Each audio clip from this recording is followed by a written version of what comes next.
again. I'm going to be reading you Aspusterki, which is Cinderella in English. Aspusterki. Let's do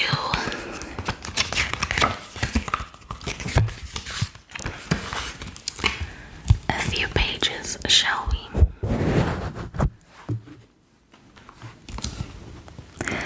Eendag, lang gelede, was daar 'n wonderlike ryk weewenaar en sy pragtige dogtertjie, Aspustertjie.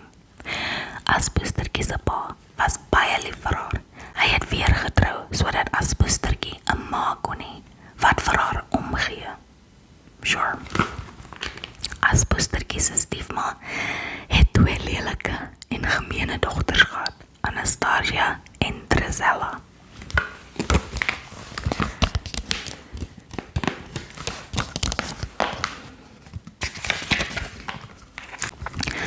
Toe Aspustertjie se pa skielik doodgaan, hou haar stiefma op om te maak of sy van haar hou.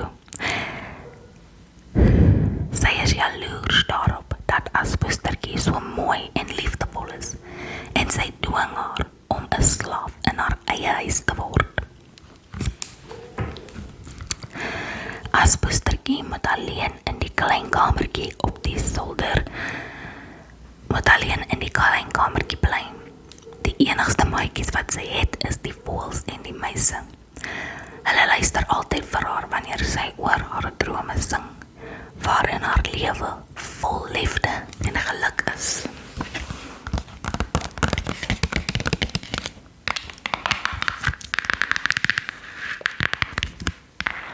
Aspustertjie se skitterende storie is 'n tydlose verhaal. Al die tower elemente soos 'n goeie vee